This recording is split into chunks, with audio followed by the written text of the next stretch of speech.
Okay. Lights, camera, action. All right, it's 6 o'clock. 6:15. I'd like to welcome everybody that's came to the utility meeting today. 6:15, correct. Get that first mistake out of the way. And I'd like to welcome everybody, and it's going to be hard for me to do roll call, Sally, 'cause I don't know everybody's names. You want me to call? Would you please? Okay. Alderman Whalen, Here? David Weiss, Here. Lauren Toman, Here. Kyle Williams. Here. Okay, all members are present. Thank you, Sally. So we have completed the roll call at this time, and now I need a motion to approve tonight's agenda. Motion to approve. Second. Second? All right. Now, if we can have a vote. Aye. Aye. Aye. Aye. 4-0? So if I can make one correction, Alderman Whalen, I got my mistake out of the way Okay. too. Actually, Chairman Kinsey is not with us this evening, so. Yeah. All right. Do we have any public comments tonight, Ms. Sally? Do Did you have any to fill out? Can you hand me the sheet, Shannon?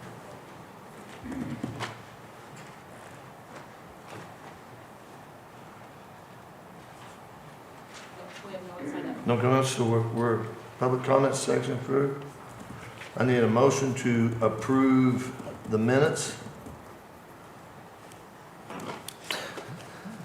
I would make a motion to approve the minutes. Have a motion, do I have a Full. second? I'll second that. All in favor, say aye. One quick point of discussion. Yes. Do we need to, can we approve both as a group, or do we need to approve both as However separate? you choose to make your motion. Okay. Yeah, I would amend my motion to approve both sets of minutes that are included in the packet tonight. Thank you, thank you. Second that. You second that? Kyle, you have a vote? Yep. Aye. Yes? Aye. Aye? Aye. All in favor? Approved. Reports from the chairman. I have Mr. Kinsey's tonight. First off, he'd like to recognize the late Harold Hamilton.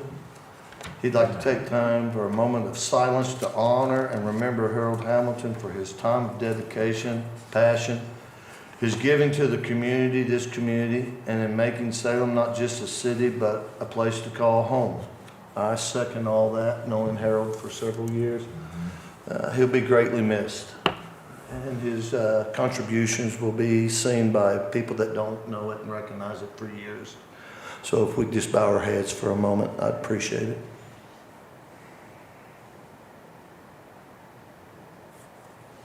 All righty, thank you.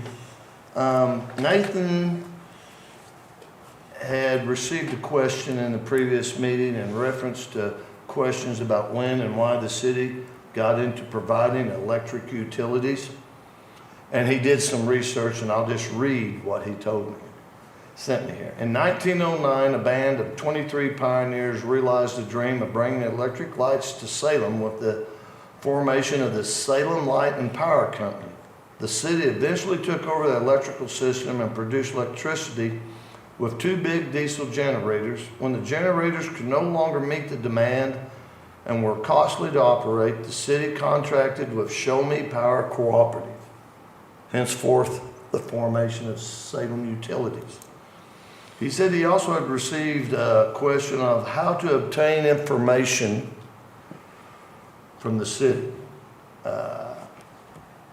And he's got a list here for it. For current list of ordinances, go to Google search E-code 360 Salem, Missouri. He says, sign up for committees at the salemmissouri.com under the tabs of the website. Click on committees, link on how to apply is there in blue. And then he also has provided his email if you need to directly contact him. And it's mkinsey@salemmo.com. Where to find current utility rates, 2 locations. Google Salem Mo utility rates, click link that is the City of Salem page, and then he's got 1, 2, 3. Is this all one? It's quite lengthy. It's https://www.salemmo.com/city-government/departments/utility department utility rates. Yes, sir. Yes, ma'am. If you'll give me a second, I will simply pull it up here on the screen and folks can see where That's okay, and that will conclude the chairman's reports. Okay, so to find, hold on. Utility rates, right? That's what he was going after? Mm-hmm. Okay, so salemmo.com is the website. You click on City of Salem. What did he have next? Government? Hang on, let's go back here. We moved to saying that government departments. Yes. So under departments, utility department down here. Mm-hmm. Okay, scroll down. And then we have utility rates and deposits on the left-hand side. And here's deposits, followed by the different rates for electric, water, sewer. Quite transparent. So, all right there. Okay, thank you, Sally. You're welcome. And for anybody who might be watching, let me get back up here. Okay, this list right here, it says home, this is the home page on the website. You click city, government. These are all the links you would click. Departments, utility departments, and then utility rates and deposits. So this is your path right here. Okay? Thank you. So we have concluded the reports from the chairman. Mr. Steve, would you like to come up and talk to us about the sewer plant mitigation project? Okay.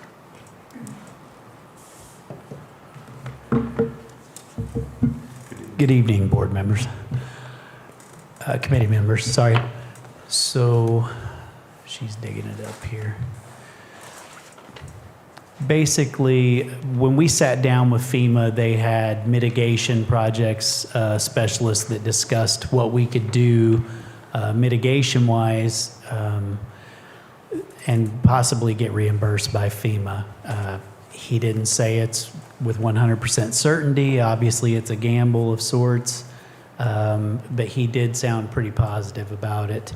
The odds that we have another flood like this in our lifetime feels like it's, I'm no weatherman, but the changing weather patterns make me believe that maybe we'd be doing ourselves a favor and our future generations a favor by doing these. But here's the project list of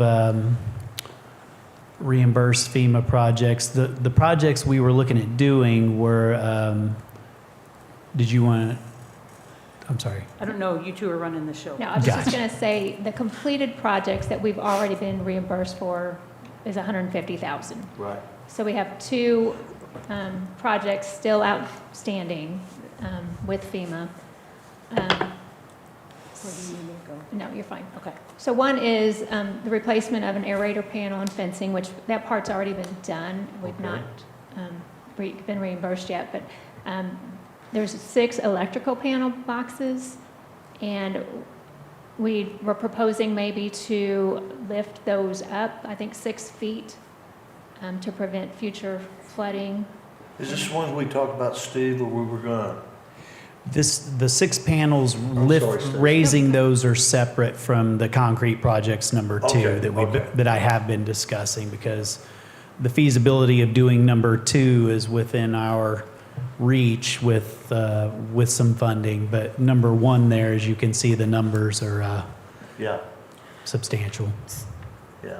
Okay, so help me understand this. So the 250,000, is this for all of project 1? Yes, that's replacement of the aerator panel, the fencing, and the 6 electrical panels. So what's the The 187? that's the 75% we would get reimbursed from FEMA. Okay, Okay. so that's That's- without the mitigation? Right, correct. That's The just the cost repair. to the city, which our 25% is $63,000. Yes.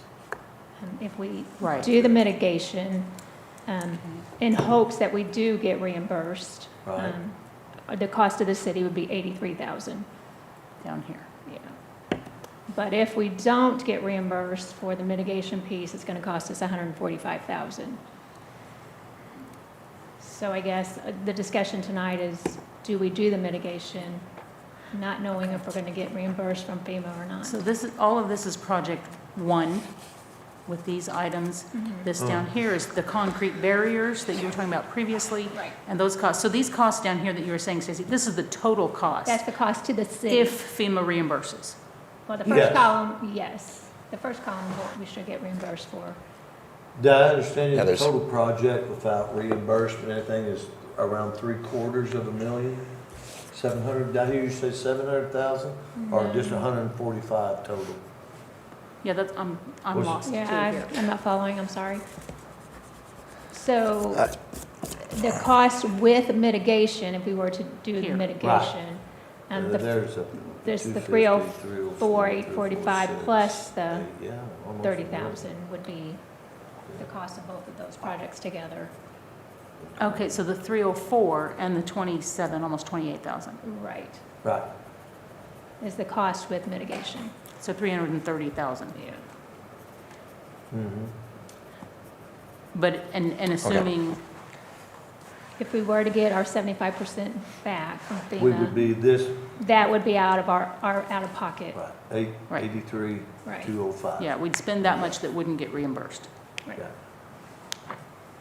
But if they don't reimburse at all of the any of the mitigation, then we're out of pocket 145,000. Wow. Yeah. So in essence, our question to you all, because these are not budgeted expenditures, Right. okay? And we, when we were putting the budget together, we weren't sure exactly how the mitigation was gonna work. Mhm. So that's why they're not budgeted expenditures. So the question to you all is, do we look at this additional $145,000, assuming FEMA would not reimburse those extra mitigation costs? Right. And we're running it by you all as utility committee, because as you know, our budget is very slim.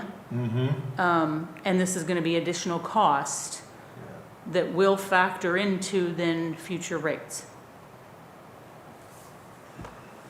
It's the only way you're gonna pay for it What? is through future rates. Well, but that's why we're running it by you all. Yeah. And so the alternative is, we don't do mitigation, we just repair to the state that it was and hope it doesn't flood to that level again. So I mean, those are really our options. Ooh, that's rough. It's like because we're adding in so much stuff Yes. to this plant. We're up to about a $9 million plant here. Do you want And to- yeah. protect, probably at a minimum. I know that's the additional stuff that we've been putting in, it's a couple $1 million that we've had to increase for phase 2A and all this. So we're putting all this investment in here. The thing I want to say is absolutely put some mitigation in to protect the investment. Right. Right?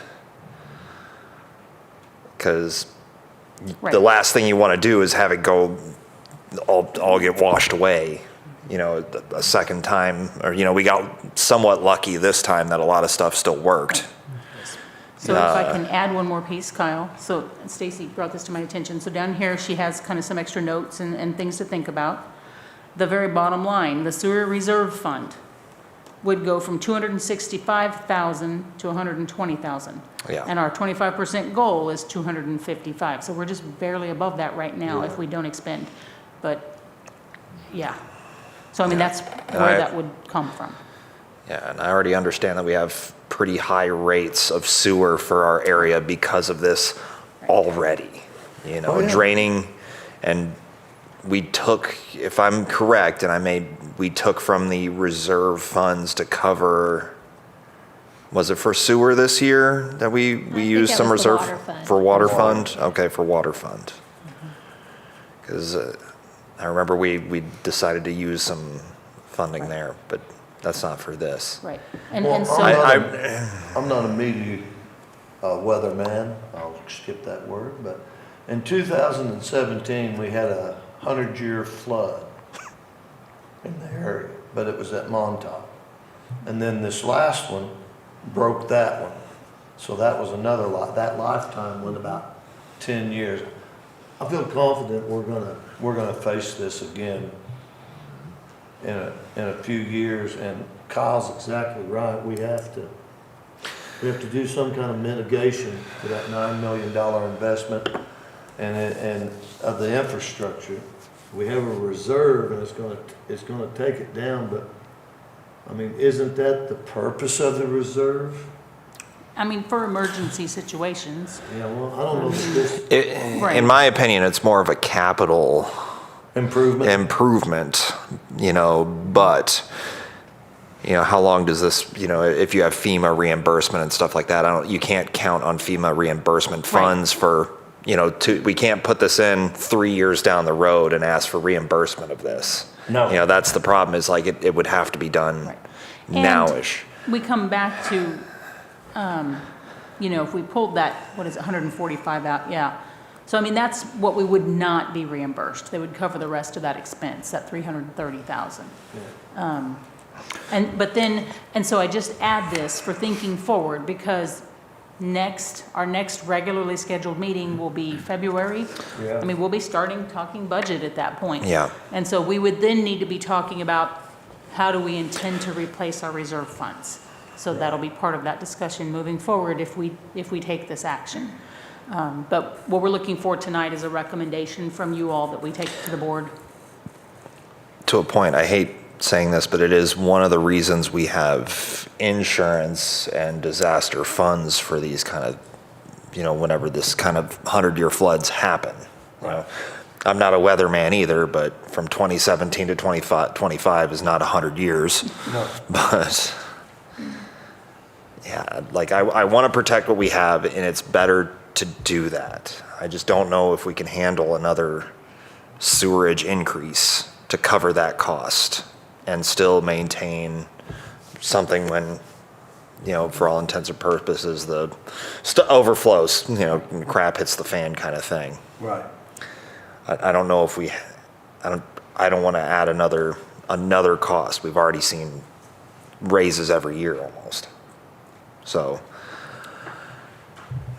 Could split it, could do the concrete project that wouldn't cost us so much, and then we're halfway there, and if we do have a crazy event down the road, those panels might get affected, they might not. Well, we can't project the future, but we have to make sound decisions. don't want to do another. Take everything into consideration.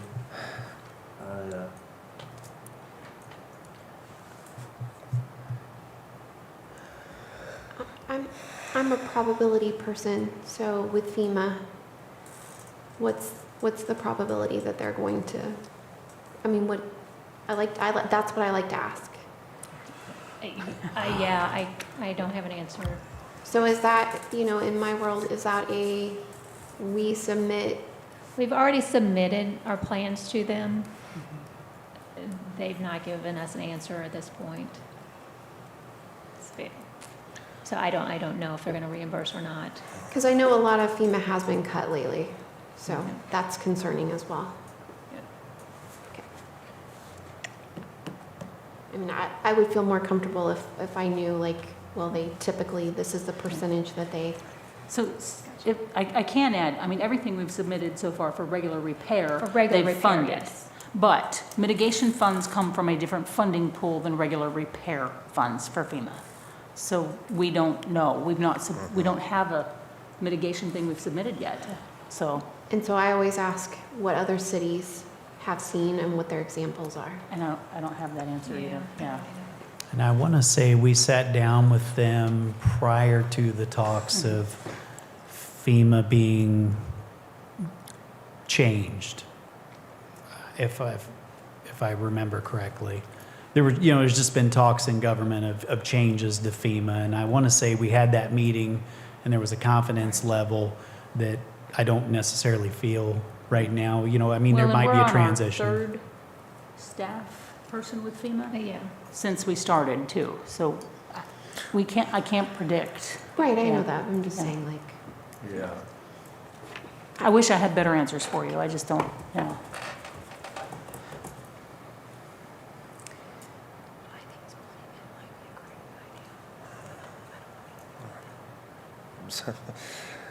I don't know what you said. You're gonna have to say it out loud. so what were you saying about splitting? Oh, I was saying, we could, the big expenditures replacing elevating the panels, we could do the concrete barrier and we're protecting some of it. We're not getting all the way there, but, Right. So, then yeah. maybe in the future, we plan that as an upgrade. You could choose to You do, like, item 1 here with all of these items at this kind of cost. Or you could choose to do item 2 here, which is the concrete barriers, at this kind of cost. So that's We're what, still gonna have the 250 the 250. in that first column. Right, because there's no mitigation. True, we're gonna have this column No regardless. matter what, Right. yes. But we could choose one or the other of either doing, which part's the reimbursement part? Then, if we start gonna have this, Well, the 187.69, this is, the only one stays the same. so it's the The- extra. Yeah, that the goes cost here. without mitigation right now is what we have that budgeted, right? Because that's outstanding projects. We have, so we have none Not of that. necessarily budgeted, but we're more positive and confident we'll be reimbursed Okay. for this 187,691. Okay. We are positive.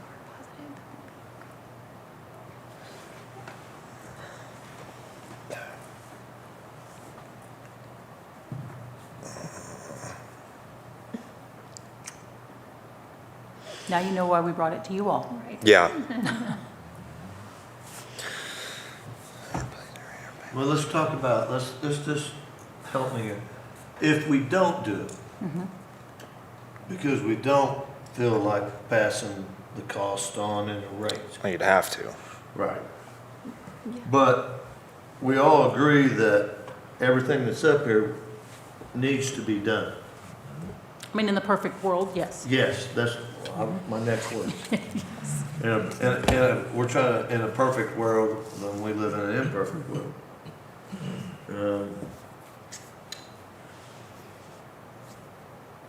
It might not be the wisest decision, and I'm the newbie here, but financially, I don't, I'm with you, I'm on the last part. Yeah. I couldn't, I mean, it's kind of hanging us out there, but. Reimbursement. So if we only did 2, the concrete barrier around the main panel, and we were able to get reimbursed, that's a 7, so you get the 20,981. The technical cost with reimbursement with that piece would be what, 7,000, about 7,000 even to the city? Is that what we're looking at? So I'm looking at only doing project number 2. And if we get reimbursed for, as it says, 2,981. I think the 2981 is the cost if we get the reimbursement, isn't it? Yeah. The Well, 20,981 is our 75% that we would get back from. Yeah. Yeah. Yeah, so the city would pay around 7,000 for the concrete barrier around the main panel, and then about 21,000 would come back, right? Yes. Supposedly, that's the, Right. in a, Right. so it would cost the city that if we just did 2, $7,000 technically. And then it would cost $28,000 if we did not get any reimbursement. Correct. Correct. I would love to do one, concreting around the main panel, to protect that, because I know that was one of the big issues you had, Steve, was that main panel is still going, right? Even though it was sunk, essentially. Right. Yeah, that's part of the concern is these panels we're talking about replacing in one, we're underwater. Yeah. Yeah. So they're working at this point.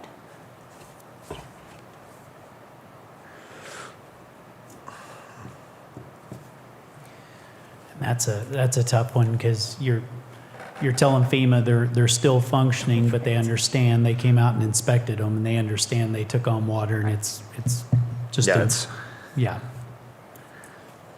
Could be a matter of time. We can also hold off and wait and see if FEMA does approve the mitigation before we I mean, move forward. That's an I don't know. if how that's long an it's gonna option, take. I would much rather know if they, but is there an assurance that we have to say like, oh, we submit this and we're going to do it if we do that? Do we Yeah, have is to, it- do we have to yeah. promise that we're I going to don't do think that so, if they? Oh, No, Because it would be great to know if they would for sure. It would, but I'm going to throw out the other side of that. And I Mm-hmm. know Stacy didn't state this, but we have to have whatever we're doing on these projects done and everything wrapped up, all the paperwork and filing Right, before we done get by paid. June. July. Yeah. July next year. It's just more So- delays and it would just, And that's my one it would be concern. too tight of a schedule Right. if you're gonna do all of this, for sure. Right. I don't like, Okay, so you're saying if we wait to see, then we only have until, July. No, we only have until then regardless, Yeah. whether Whether we or wait or not, not. yeah, if we delay and see Right. Mm-hmm. if FEMA would approve the mitigation. That's another, Yeah, it was a total, what, 18-month timeline to have everything wrapped up. yeah. I don't like having things unprotected, but I would almost, I would not even table this, just not go for it for now, because it is a disaster, when that happens. You would hope that FEMA would do it, be back again if something does go underwater, and it did. It was only 8 years, seven years between the two flood types. yeah. But until we have it, until we have our stuff built and we can help lower the costs, I can't bring myself to I mean, at this approve point, more. We could wait and they could table it and revisit it again in February. But even if we table it, then we're running up against deadlines again. That's the problem I have is if we wait for FEMA to approve Right. it, if I table it now, Right, I'm just throwing out options. Yeah. Appreciate it. yeah.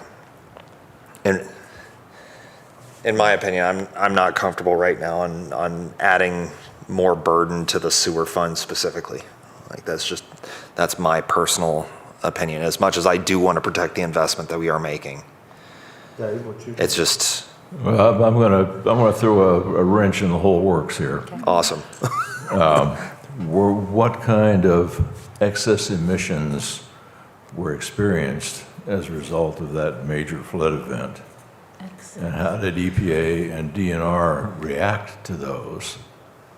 Are we looking at penalties for those emissions from that flood event? No, they reported the SSO, was the whole plant being overwhelmed, so catastrophic, no, there was no, But the Talk point of- of the whole renovation out there is to try to prevent future overtoppings. yes. Yeah, And- well, and to hone in on stricter restrictions on what goes into Spring Creek. So because of the endangered, it being considered an endangered stream and all those things that happened, what was that, 1990s?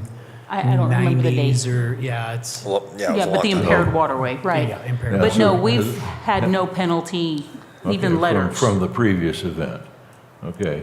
Yeah, no, So, from the flood, we from the flood, received yeah. no Okay. EPA penalties, citations. Correct. Now, if Did they even the, check anything? yeah, No, there was never even any discussion of that because we were but hammering. after the renovations are complete, and we're supposed to be avoiding future releases of that type, if we have not done due diligence in creating proper mitigation, and we do have future releases, is that creating a larger liability for us in terms of penalties and fines that might actually exceed the cost of installing the mitigation? That's a great question. I've not heard FEMA or any other entity speak to that at all. So, It's a risk. well, it is a risk. It is a risk. I think maybe had we flooded 5 times already and we're still not remediating it, then we've got a definite issue. This is just me Yeah, speaking. you become a repeat offender in the Correct. eyes of the agency at that Correct. point, yes. Correct. But I don't feel like at this point we're there. So Right. that's just me speaking. So. But like I said, I've not seen any literature nor heard anyone speaking about that being the case right now. So, I just wanted to raise the possibility that we need to think about Right. that as something out there in the future right. and how we decide the level of mitigation that we think is justified. Right. No, it's a real concern, so. Well, we thank you for bringing it to us. Great. What are you guys doing We with have to it? make a decision tonight.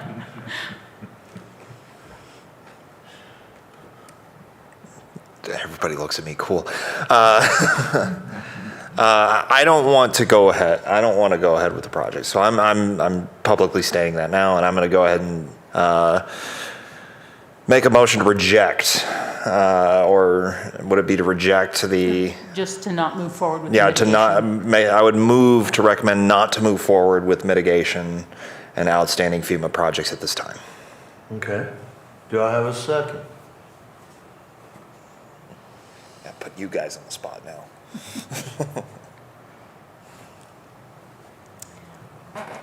Well,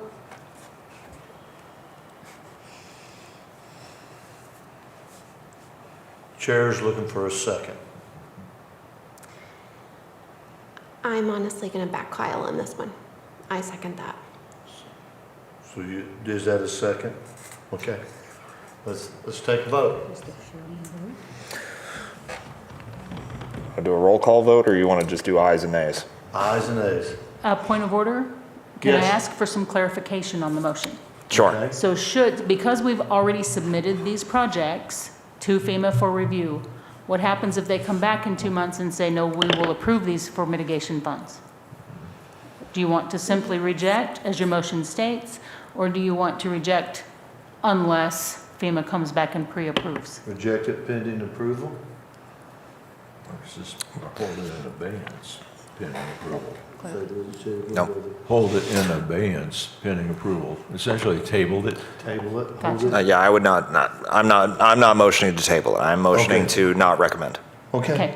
But We have a second, we can do a vote. But she's saying, what if they come back and say they will? I would still not recommend it, but Okay. that's, Okay, good, because that's the clarification we need, yeah, so that's, everybody yeah, knows. I what's- would, yeah. Okay, And what's the cost if they come back and say they'll back it? I'm sorry, 75%. Right, yeah, 75% of the projects now. If they do pay for mitigation, the cost to the city would be 83,000. We're already going to be stuck with 63,000, Yeah, so it's another 20,000. that's, All right. Yeah, but we don't have the 62,000 budgeted, and we're not doing those projects yet, are It's we? not, but those projects have to be done. Oh, they have to be Right, done yes, anyways. right, the That's, 63 gets us okay. back to where we were. that changes things a little You bit wanna for fill me. that motion? Yeah, I'll retract that motion. I would, Motion's been recognized as rescinded. Okay. So the Okay. difference is an extra 20,000. yeah, that's a little bit more reasonable to me, because I was thinking because I was trying, I was thinking that we weren't doing any of it, it would be a zero Some of those zero projects, additional cost to the They city. had to be done to get the plant operating. And that makes sense, I just thought And- I thought this was all additional No. unbudgeted stuff that we were Like the not. fencing, we had to redo the fencing to get. Okay, compliant. that's where I was. I was like, Okay. I don't want to add even 60 really, Right. Okay. but No, I get it, it's confusing. Fully yeah. Sorry. So we're already doing or have done or planning to do this 250,000. Yes. Okay.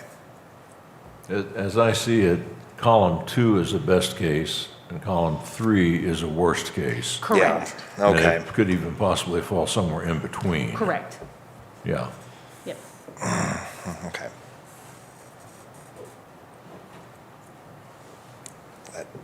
That changes things if it's going from 250. I mean, that's just a little bit extra, but it's not If we're already going 250 and 350 or 300. Yeah, the difference is We're that halfway down the road. 20,000 best case, they cover the Knowing that we're mitigation halfway cost. down the road at this point is a little Right. bit different of a, Yes. of a thought for me now.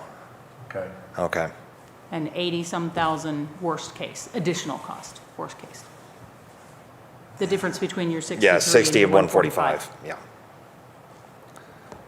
Oh, right? I'm sorry. This Yes. is- 60 and 80 is a lot, though. Okay, so, okay, I'm so your confused. 62,000 or 63,000 is, this, we're gonna incur We're that gonna cost spend it. anyway, That's no matter what, we've got. no matter that. what.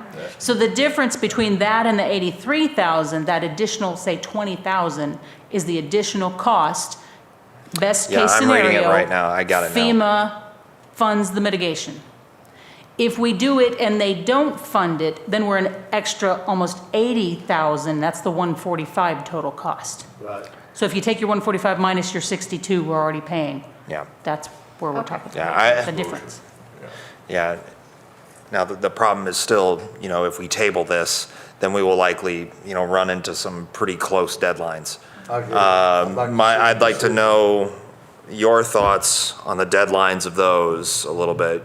You know, looking at this, and if we, even if we had to hold, you know, we had to call Nathan and hold like an emergency meeting to, you know, as soon as we got this, and then we were just like, hey, let's get everybody together tomorrow, you know, and try to get this through so we can start on it whenever possible. Do we know do we know the timeline of how long it might take for them to come back with a yay or nay on reimbursement amounts? No. No. Okay, No. Awesome. Even though they have a deadline on us, we don't have a deadline on them. Cool. You haven't That's worked with federal absolutely government. ridiculous. Okay, that's, No deadline whatsoever. There's no date where they say there's a I- cutoff and we're gonna, I moved to Not gonna table put it. themselves in. I moved to table this to await knowledge of FEMA's reimbursement amounts because 80,000 is quite a lot to add if it doesn't come through and we go ahead and try to do it. I'd like to know if they were going to do that, and when it comes back around, we can make a decision then. So I would move to table a recommendation on this until we know whether or not FEMA would And Call a reimburse. special can I? meeting if necessary. Okay, thank you. I wanted that added, that we Right, take the Kyle. time out and have a special meeting. And call a special meeting if Yes. necessary. Okay. Yeah. All right, do I have a motion? Yes, I move to table this until we know whether or not FEMA is going to reimburse or not. I second that. All in favor, say aye. Aye. Aye. All opposed? Well, Thank you all. you're welcome. Sorry that took so Now, long. we're- We are sorry, we're just trying to do the right thing. Steve, you need a break? Understood. I'm good. I'm You have good. anything else? Nope, I just didn't know if it was time for me to report yet. I was just, Not quite yet. okay. Okay. Water tower maintenance, Okay. RFQ. Yep. So at our last meeting, we discussed, we had put out a request for qualifications for companies to do repainting and maintenance on water towers. So we have 3 currently and 1 coming online later this next year. We did that scoring at the last meeting. This committee made a recommendation to go with Viking. The Board of Aldermen also approved moving forward with Viking. We had a call with Viking last week. Kind of the fall of the year is their busy time. They work on a calendar year, so they were trying to wrap up all their projects. So we had a call with them last week. We were looking over kind of some timing of the projects, because as we know, our industrial park water tower is critical that it be redone. They're looking at it from a little bit different perspective, and they're looking at it from their cash flows. And if they take on this big project very first thing, do you know what I mean? So we had that conversation with them. We stressed with them what our concerns were for those timing projects. They were going to rework kind of a calendar for the contract for when those different projects might kick off. Okay. So we're talking the complete rehab of the industrial park water tower. Then we're also talking about starting with the exterior rehab of the witch's hat, cone top, whatever you want to call it, tower, our smallest one by the Casey's. And then there's some work that also needs done on the one that was most recently repainted, some interior work that needs done on it, the one over by the water shop or by Walmart, and then taking on that new one. So we don't have yet exactly what that looks like. So like I said, we've been in conversations with them. They're going to get back to us, and then hopefully we'll have something to bring before you all. Now, I know at the last meeting, there was conversation that you all would like to have conversations with them, maybe a video talk also on some of that. If that is still the desire, then I will absolutely bring that up to them so that as we move forward, we can bring you all in on that. So Okay. that's where we are. Okay. So the industrial park water tower would be a complete rehab? Inside and outside, yes. Yes. Inside and outside the tower structure? Yeah, they would have to completely drain it. So we have put this So it would off. still be a storage?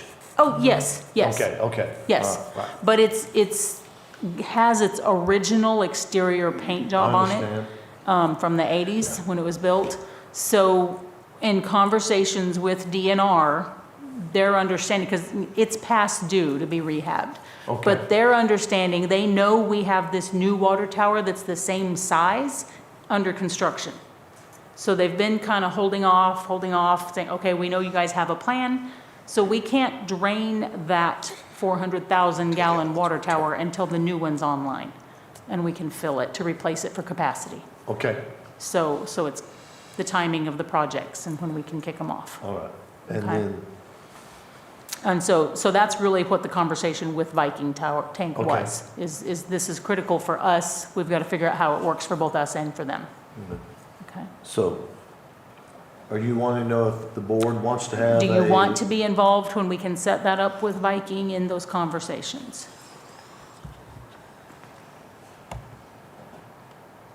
What do you think, Kyle? Well, initially, our thought was, because we had requests for qualifications, and we were going to talk to Viking about, like, cost of Okay. this. And that's what we've been talking with them about. Yeah, and we were going to get an idea as, talking face to face of what they think the cost would actually be before we actually move forward with Right. this, because we're pretty interested in doing this, but if all of a sudden it's going to cost $1 million or something for, over a course of like a couple of Right. years or And something, this- then it's like, okay, let's pull back. In the conversation we had with them, and again, this is preliminary. Like I Yeah. said, they were going to work on some numbers and get back to us. So what we have in our CIP, and I don't know if you want me to flip to that, but No, it's in the end. yeah, it's the last page in your packet. What we have in our capital improvement plan for water towers, for the current budget year and the next 2 years, we have a total of $800,000 budgeted or planned in the capital improvement plan. That's the industrial park water tower, and it's the Witch's Hat. Yeah. Okay? Now, when we looked at what they had for those first 3 years, they were at like 750-some thousand. So, We're close. yes. So it really comes down to the timing in those 3 years when they do which projects. Right. Yeah, and Well, let me ask you this, Kyle, if it's just financial information, do we need to do that personally and have a meeting with them? Is that something that Sally, since she's already? not necessarily if they, it was mainly, Sally was asking about having them on and, kind of discussing, what we have and, if that's already done and Right. city staff, obviously they're going to communicate city staff with what we have and what they need to do and what we all I mean, need. it's the board's call. That's fine. It's just a matter of, the financial aspect was what I was Right. mainly looking for, because I was going to ask them, like, what are we looking at for an invoice here and what, Right. if you find something catastrophic, like, and we were going to ask, just questions that came up, but Okay. I don't really need to have a face-to-face like presentation by Okay. them at all. All right, I really don't. It's just I trust their qualifications. okay, okay. Okay. Anyone else? I agree. You agree with Kyle? Okay. Yeah. Okay. You're good, Lauren? Yes. Okay. Okay, So thank you we all. don't need a personal meeting Okay, at this time? Yeah. I We'll don't keep think so. moving forward then, and we'll present to you Okay. all when we have more info. All right. Okay. Appreciate it.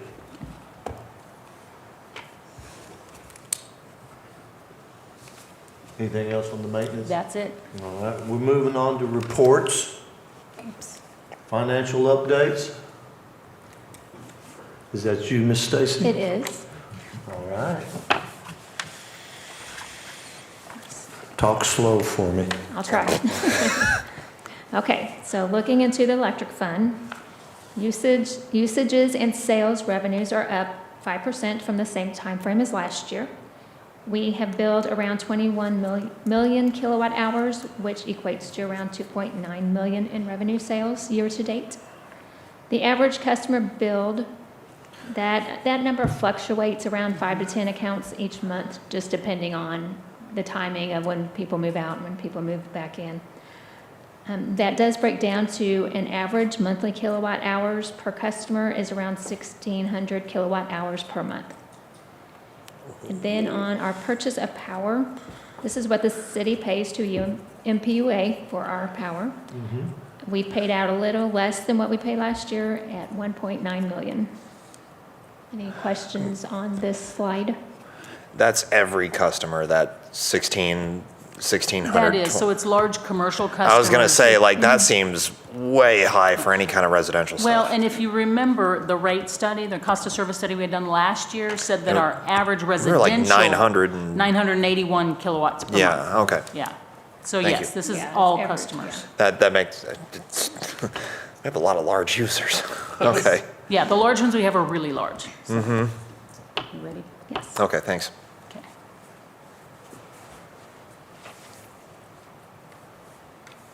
Okay, so this is the same slide you're used to seeing. The top section are the revenues showing fiscal year '24 and '25, then July through November of last fiscal year.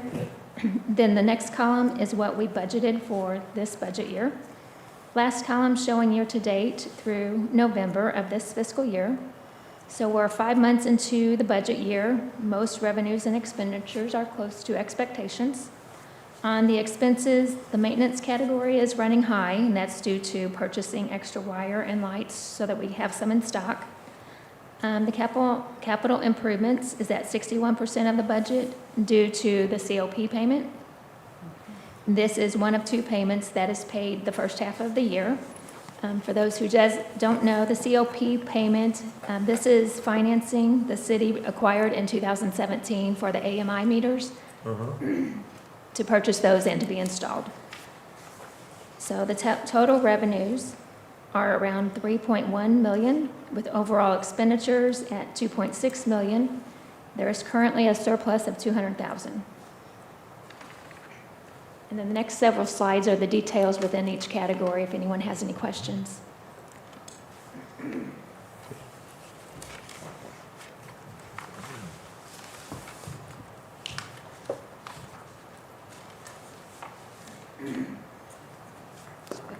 Yeah.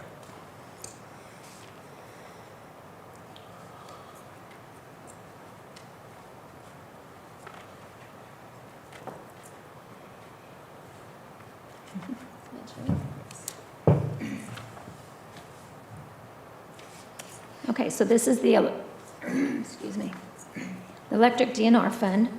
DNR funds are used to set aside money for future repair and replacements or upgrades of long-term capital assets. This fund covers most of our capital improvement purchases. Revenues so far have included bank interest earnings, with 20,000 in expenditures to report. Other sources of 290,000 is a budgeted transfer from the electric operating fund, resulting in a year-to-date surplus of 275,000. We do currently have the bucket truck on order, I think I've mentioned before. We are now being told it won't be here till around January, I believe. Is that right? I think.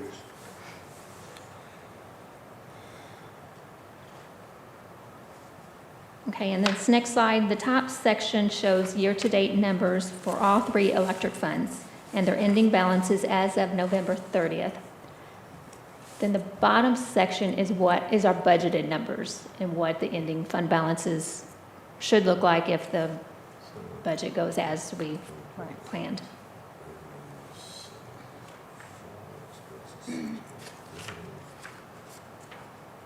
Any questions on that or the electric fund? Okay. No. Okay, looking into the water fund. Usages are running about the same as last year. Sales revenues are up quite a bit from the same time frame as last year. This is due to the rate increase that went into effect in July. We have billed around 55 million gallons, which equates to around 511,000 in revenue sales. The average monthly gallons per customer is around 5,000 gallons per month. And yes, that's all customers, commercial and residential.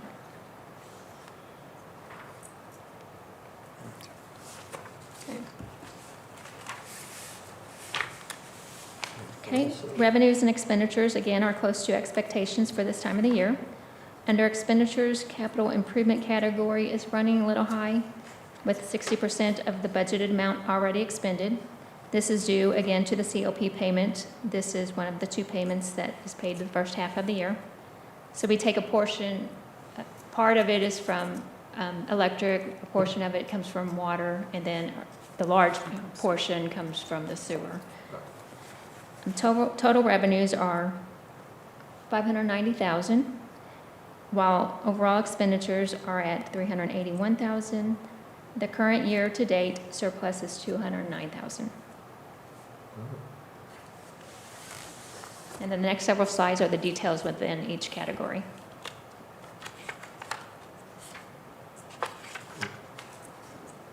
So if anyone wants to look at anything in more depth, just let us know. Yeah.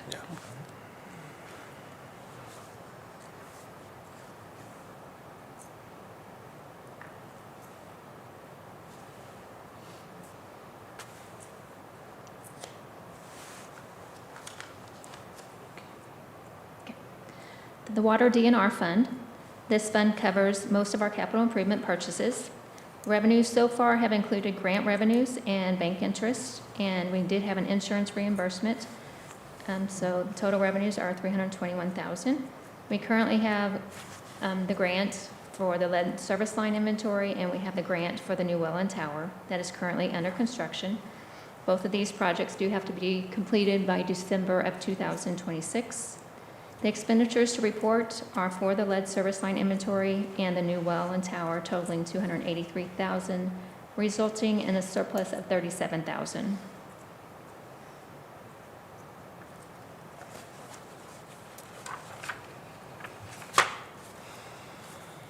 Okay, again, this just shows all 3 water funds. The top section is our year-to-date numbers through November 30th. And that bottom section is the budgeted numbers and what the funds will look like at the end of the budget year.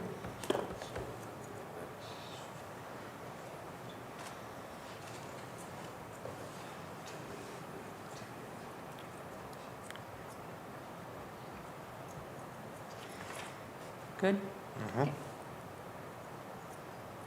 Okay, moving on to the sewer fund.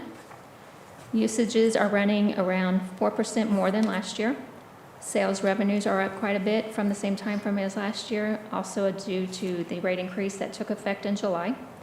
We have billed around 51 million gallons, which equates to $675,000 in revenue sales. The average monthly gallons of sewer per customer is around 4,700 gallons per month. Any questions on that slide? I don't. Either, that's any questions? Okay, so the total revenues for the sewer fund are $698,000, while overall expenditures are $623,000. The maintenance expense line is high due to a pump that we had to replace. It was $32,000. The miscellaneous expense category is currently high. This is primarily due to one-time annual costs such as insurance and computer software. The current year-to-date surplus is $41,000. Then the next several slides, again, are the details within each category, if you have any questions on those. Just a quick, you said pump was replaced. This may be a question more for Steve. I don't mean to make you get up, but I was going to ask which pump, or, so I'll wait until Steve's up. Okay. I don't know. Remember what it was? Yeah. Oops. Any details on there that you all wanted to No. look at? Any details on that? That was the summary sheet that you want to look at more in depth? Andy, No, I'm okay. they're good.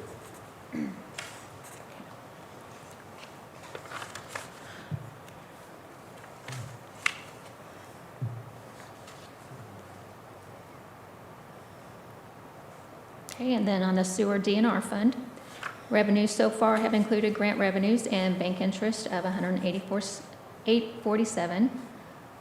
We currently have a grant for the $5 million, which covers the Phase 2A project that is currently under construction. This project, again, must be completed by December of 2026. So we've had expenditures of $850,000 for the sewer upgrades, leaving a surplus of $20,000. We also do have the Phase 2B that should hopefully go out to bid soon. This project will cost around $6 million with approximately $3.5 million in grants. This will leave around $2.5 million to be financed. So we haven't heard, depending on when we go out for bid, depends on when the SRF loan will close. So not sure when that will be at this point.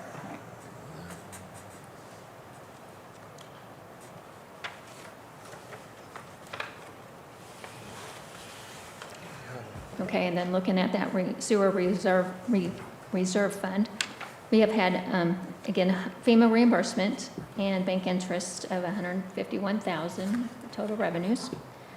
Expenditures year-to-date include some of those expenses related to the flooding. Those total $94,000. The current year-to-date surplus is $69,000.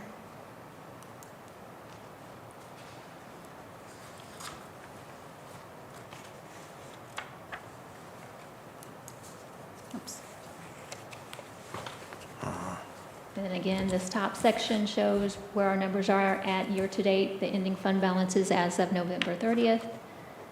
And then the bottom section is what we have budgeted for this fiscal year.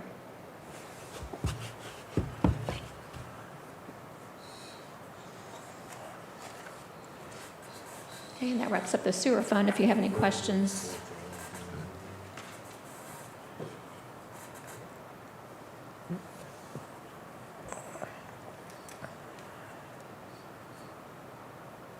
Moving on?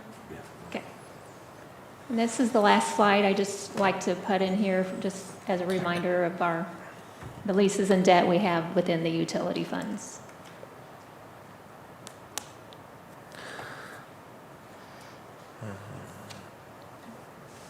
Yeah, so this column, the 25, 26, this is the current year. And then this total is the remaining balance to be paid of all of them. And that does include our Phase 2B SRF funding. How much longer do we have on the February relief? We will 'Cause I be know done it's- with that in this budget year. Is it? Oh, really? Yeah, Oh, this is nice. our last year for that. Yep. So that's 235,000. Okay, that's why I was wondering, because I saw it was blank there. I didn't know if it was Yeah. done or not. Awesome. Yeah, that'd be great.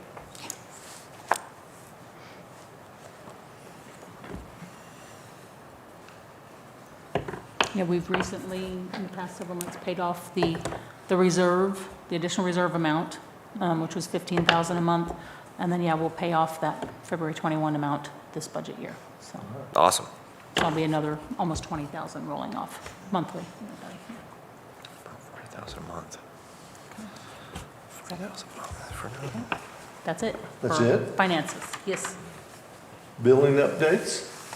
Ms. Shannon?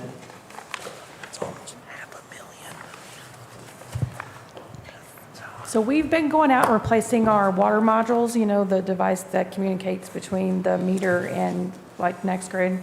And so for October, we had 260 meters that did not read through the system, which was about 12% of the ones that didn't read. So now we currently we're down to 188 that don't read. So we've reduced that by like 99, Yeah. or no, 72. So, and then, so we went from 12% to 9%.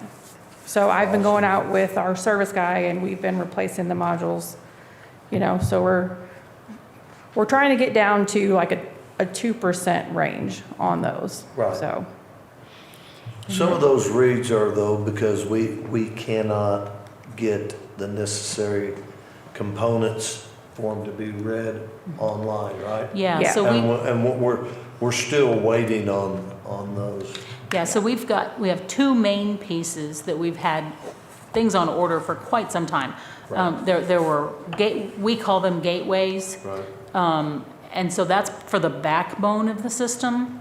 And so that's been on order for, we had 12 of them on order for 2.5 years now, I think.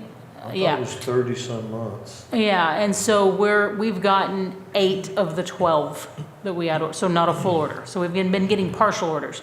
And then the modules, we had, I want to say we had over 300 of them ordered. Yeah. And so we've been getting them just in In pieces. just Yeah. dribs and drabs. So we still don't have all of those in yet either. So the modules are the parts that connect to the meters themselves Right. to send the signal.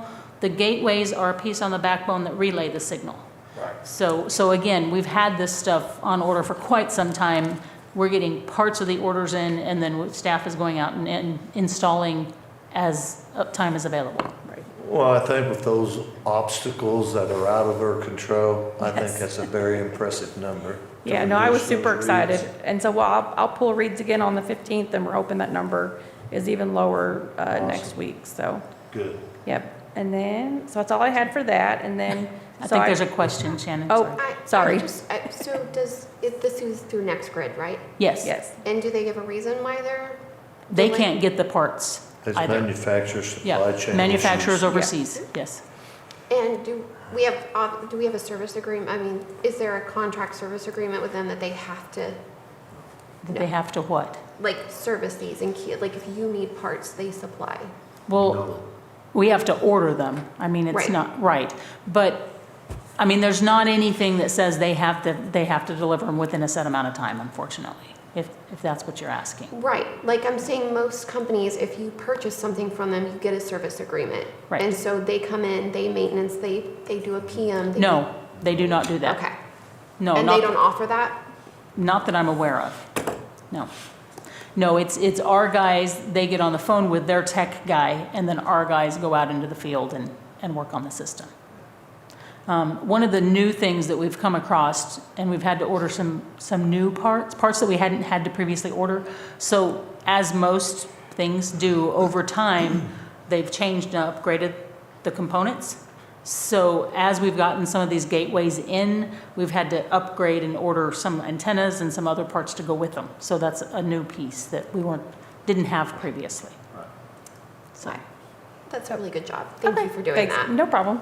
And then, so we did, this last billing, we printed 2,357 bills, and we had 307 bills that were emailed to customers.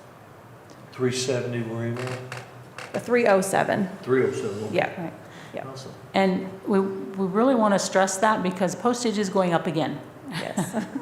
And so that is an extra cost and part of the overall budget. And so as that keeps going up, the cost to mail them, you know, we were hoping we might get more customers to come on board with receiving their bills via email. That also eliminates the issue of them not getting them through the mail, which we get Yes. lots of calls every month. You know, there's not a lot we can do to combat that. No. It's been really bad lately, though. Yeah, it has. With people not receiving their bills in the mail, Yeah. so, So we would strongly encourage, sign up Yes. to get your bill via email. yes. I'm waiting my turn. A couple months ago, you mentioned some incentives. I haven't seen anything about that. So Ask we. the same question. We submitted the recommendations from staff and from you all to our attorney. And he wants to see some additional information from other cities who have done programs similar. Incentives, So okay. I thought you'd already done that, the hard work there. I thought you looked in that. Well, we presented to him what we'd done and he wanted some more information, so. Okay. And so that's why we haven't done that yet. That, yeah, I was just asking, and I Gotcha. remember it. Right, because signing up for email bills was one of them. Right. Yeah, Was yeah, one of that the was things, gonna yeah. be one of my Yes. So, points. gotcha. But that's all I have, so. Okay. Thank you, Shannon. Thank you. Well, the MMMPEP meeting notes, and none other than our city administrator, Ms. Sally. So I am not going to go through this line by line, okay? Thank you. The almost 2 pages of staff summary is the Yeah. condensed version. I wanted to see, there were a couple things I wanted to point out specifically. As we've talked about the changes that MPOA is working on our behalf, moving into ownership shares. There is a slide number 6, and maybe I'll move into that. Slide number 6 specifically talks about, and forgive me, because, do you guys want me to go through this? Because I don't have the page notated. The slide talks about where our power is coming from. And I wanted to point it out because you'll see a decrease in the makeup of where our power is coming from. We have a mix of natural gas, so electricity generated through natural gas-fired plants. We have some coal-fired plants. We have Dogwood went down. solar. I mean, we have some of everything in our mix, okay?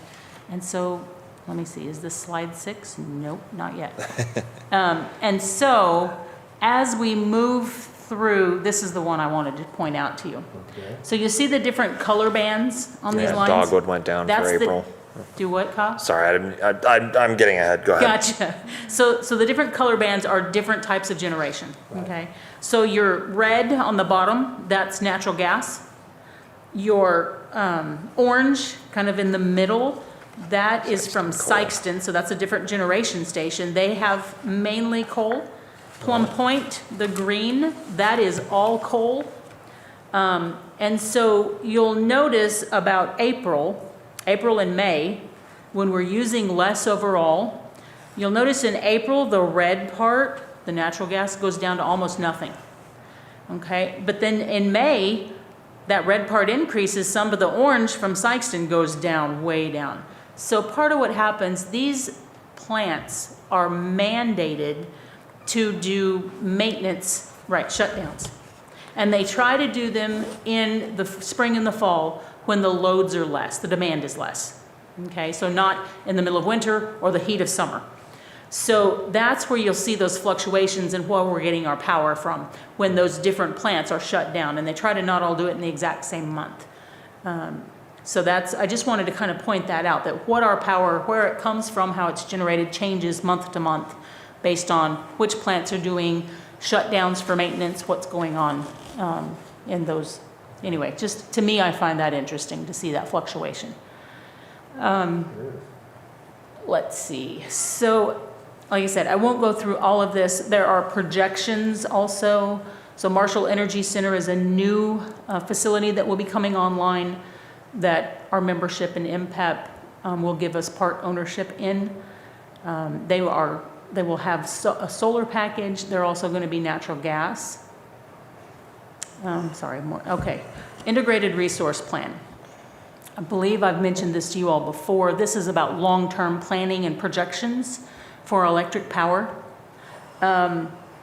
So we have on this graph, the blue line, so this is summer, okay? The blue line is our peak load.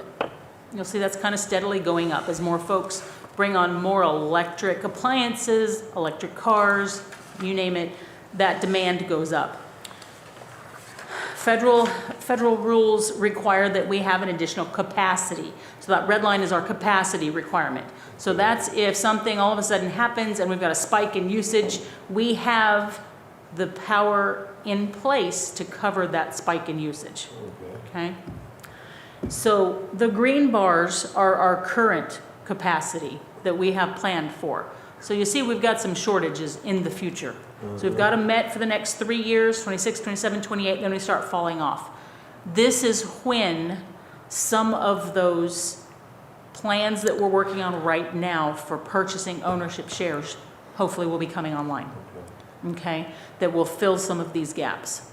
Farther out, they're still working on exactly what those sources look like. But we're trying to get out of the game of a contract to purchase power from someone else and move more into, as I have expressed before, ownership shares. So that we, even though it might be a small sliver of it, we have a little bit more control over our destiny on what's happening at those power plants. Okay. Over on the left, there are a lot of assumptions. I'm not going to go into all of them, but you'll see the second bullet point talks about an extension for 40 megawatts of power from the Sykeston plant through 2029. So that, if that happens, which is something we're working on, will give us another year of meeting that capacity. So if those assumptions happen, we'll start filling in some of those shorter-term gaps. Okay? Okay. This is same thing, but for the winter months. And they break them out summer and winter because some cities are winter peaking and some cities are summer peaking. We have historically been winter peaking. February 2021 cold snap as an example, but we have been winter peaking, so that's our highest load need. We did set a new peak this past August. And so just a quick refresher of what that means. When we set a peak demand, we are billed at a higher level for the electric that we're purchasing. And we will stay at that rate for the next 12 months until we either drop down or we set a new peak. So, yeah, lovely news, yeah. See if there's anything else here. Again, this is going through just different scenarios. If different things happen moving forward for integrated resource plans, I realize you can't read that because it looks even blurry to me. But let me see where it talks about. Okay, here. So these are different options. So right here where I've put the cursor, this all white bar, this is a scenario that's being talked about. Nothing set in stone, just looking at options where potentially, so MPUA right now manages 3 different power purchase pools. So there's MPEP that we're a member of, there's MOPEP, which is the largest, Rawl is a member of MOPEP, and then there's SWIMPEP, okay? I don't know how many cities are in SWIMPEP. I think they're smaller than we are, and we've got 13, 14 cities in ours. But right now, when we don't have enough of that capacity, that extra, MOPEP, being the largest of the pools, sometimes has extra capacity, and we've been able to buy it from them to help fill our gap. Because there's so much of that goes on among the 3 pools, one scenario in the future is that we look at combining and not having 3 separate pools so that it's all managed as one large pool.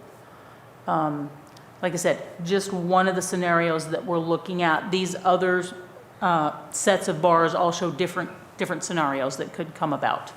So as they're kind of trying to determine what's the best route forward. Okay, distribution audits. Steve and I actually had a couple of gentlemen from MPUA come visit with us a month ago, Steve? A month and a half, something like that, to talk about starting our distribution audit. So that's where MPUA comes, takes a look at our system. Hey, these might be areas of concern. Hey, these are places we might be able to help you with, that kind of thing. Just taking a general look at our system, how well it's functioning. Don't have an exact kickoff date for when they're going to do that, but we sat down and we visited with them things that we'd heard that might be points of concern in our system for electric distribution. The cost of that audit is covered in our MPEP membership. Just like that cost of service or rate study last year was covered in our cost of membership. Okay, and then we had closed meeting for contract negotiations. So I'll be happy to answer any questions. If you guys read through that at your leisure, makes great bedtime reading, okay? All right.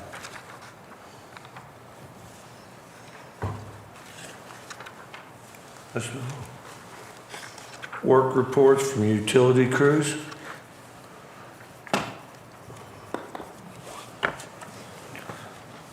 We may have to pay Steve mileage.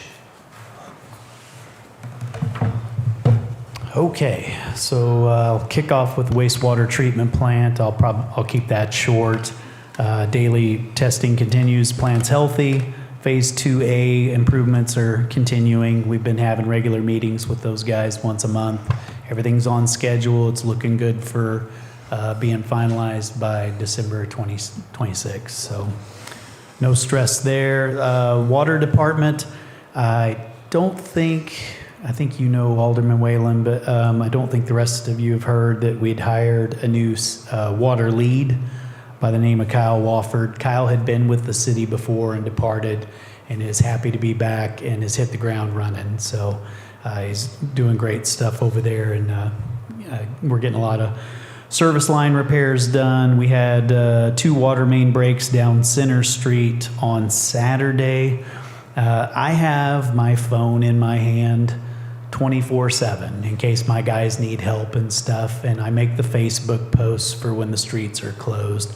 And somehow on Saturday, those guys dove into a water main break, and I didn't get to put a street closure on Facebook. So that lands on me. It's, can't be perfect on it all the time. I do lead a life. So, but my guys had made me aware, and had tried texting me, and I was tied up. So we do what we can in the city to make sure folks know a water main break, those guys dive in, and it's all hands on deck type of thing. So aside from that, they were proud to clean up their vac truck and run it through the Salem Christmas parade. I don't know if you guys got to see that. A lot of folks aren't aware, they'd heard of the vac truck, and that is a tool that DNR recommends that every city has, so that you make sure you don't hit fiber optic cables. Even if you do your locates, you want to make sure you don't hit gas lines and all those things. And that vac truck is very instrumental in making sure we don't destroy any of that. I'd say we use it almost every day on different water leaks, and other projects and other departments use it as well. So it was good for the folks of the city and the parade to get to see it. I hope they enjoyed that. So your electric department, I'm happy to say we hired on Brandon Schmidt, who had been over at Enter County for 16 years. Really excited about that. He's hit the ground running as well. They just went over and finished putting underground wire in for the Doss Road cell tower project. Okay. And Brandon's really going to iron out our 5-year plan ahead on how we're going to get pole replacement done. And Donnie Moore Jr., can't say enough good things about him. He carried, and the strong department guys that we do have, but he really carried us through a point where we didn't have a superintendent for 8 months, I want to say. Something like that. Substantial amount of time. So Donnie is working very hard with NextGrid on the AMI system, and he sees a clear path to that system functioning very well in the way it was supposed to. So we're very hopeful, and that comes with when the equipment comes in, obviously. Sure. So, but he's been working with what he's got, and that it shows. So they replaced a transformer. There was a couple of blinks in the power over at West Franklin in that area, Al Brown Fields, and it was a transformer that was going bad. So they took care of that. Since you've been here, for a meeting, they've replaced a couple of poles, and then just service upgrades and your general power outages here and there for household hookups and issues that they've been taking care of. So let's see, that's electric. Water. The electric truck, we are waiting on a PTO winch for the new truck, the manufacturers that are putting that together. So I think that's been pushed past Christmas to January, unfortunately. So a little upset about that, but what can you do? The downtown lights, we are still waiting, and I contacted the crews for the 3rd time and asked, where's this meter box that we're waiting on to get the downtown lights on? And the vendor says it's reserved and it could deliver in 2 to 3 days. And I don't even know if I should say that out loud because we've been waiting for this, but hopefully that's true, and that'll come in, and the subcontractor will get that installed, and we will have downtown lights. We're all pretty excited about that. So since you guys have been in here, they threw the snowflakes up. Everybody's happy. We got all kinds of Christmas lights going on. Salem looks great. So did you have any questions for me? One on the sewer. Stacy had mentioned some of the maintenance we had was one of the pumps went out for the sewer, like one of the sewerage pumps. That was a RAS pump, and your RAS pump moves sludge from the clarifiers over to the oxidation ditch. Okay. And I want to say that's the second one we've replaced. I think they had substandard maybe pumps in there prior, and so they've been replaced with flight pumps, which are kind of the industry go-to. And Okay. Josh doesn't think we'll have problems with those for a long time. So Okay. Yeah, I was just wondering where it was at. So it was like within the treatment plant area and all Yes. that? Okay. Yeah. And it's not a utility thing, but I'm just pretty excited that my construction crew put wheels on the podium. So I don't have That's to kinda pack funny. it back and forth when we, but not everybody realizes it, but we tear all this down and put it all back Yeah. up. And so when you're bear hugging this thing and moving the ground, so anyway. Awesome. Thank you, Steve. And if I can tag just a couple of things onto Steve's report, okay, so my apologies. So, last night at the Alderman meeting, the board approved, and we did not, get the chance to run this through you all, but it's an application, we're not committed yet. The board approved, staff submitting a grant, it's called an Emerging Contaminants Grant through Department of Natural Resources. It is a 100% grant, so there's no match. If awarded, this grant will take care of the removal of the sludge, the sewage sludge. We've got 10 years or better worth sitting on our facility grounds, and we really need to get rid of it. The big concern here, and the reason it's an emerging contaminants grant, is because of the PFAS concerns. So that grant is over $700,000. So, like I said, it's a 100% grant. Wow. MPUA assisted us in putting that together, so we'll be submitting it probably next week. We'll get all the final details pulled together on that. I don't know when it's supposed to be awarded, when we're supposed to know, but they felt we had a pretty good chance at getting it, given some of our specific constraints at our plant. So, did want to share that with you. The other thing I wanted to do, I wanted to give kudos to Shannon. So she reported about, how many more modules are reading and this stuff. What she didn't share with you all is that when we're not in the heated part of the billing cycle and trying to get the bills all ready and everything ready to go, she actually goes in the field with our service tech to help install these water modules to help get some of this reading.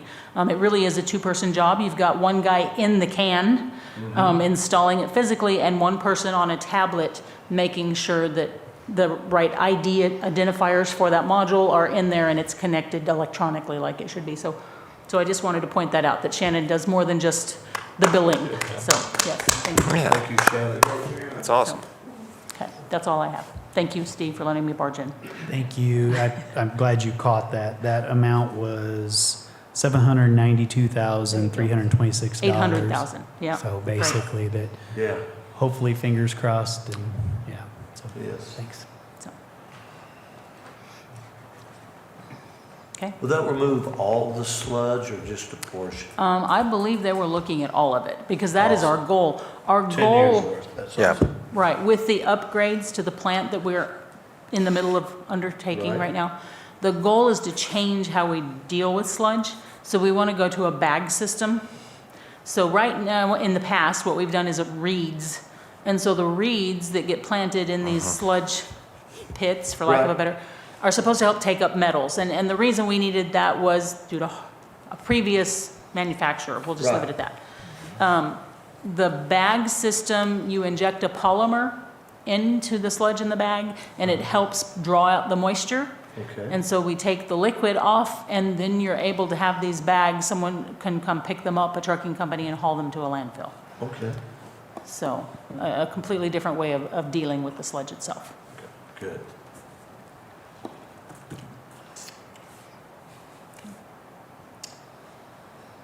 Utilities CIP, is that next on the list? It is here in case there's anything that you all would like to discuss.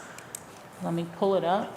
I don't know that staff has any specific updates on this, Okay, but it's here for your information. I know in speaking with Alderman Kinsey in the past, he just wants it here as just a reminder to you all as utility committee members. right. These are the projects that we have planned and in place. I do want to point out, And this is small, and my apologies, I'll try to enlarge this some, I'm not sure it gets clearer, but, oh, hold on. In the water, we were talking about the water tower. So the industrial water park, right here is that budget, that 450,000 that we had budgeted this budget year. Yes. And then, right here, we had 175,000 for 2 years. This is for the Witch's Hat Tower. So this is where it comes from when I said earlier in the meeting, we had about 800,000 budgeted. Those are the line items it's coming from. Okay? So like I said, their totals when we spoke with Viking Tank was about 750,000. So I mean, we're pretty close overall. But they were gonna, their concern was more the timing of when things happen. Okay. So, okay. Otherwise, I don't have anything else to really, Okay. unless anyone has questions. Any questions? No. Well, this time, do I get a motion for adjournment? Motion to adjourn. Can I get a second? Second. All in favor, say aye. Aye. Aye. All opposed? We're adjourned. Thank you, everyone, for coming. Thank you, Have a everyone. safe ride home.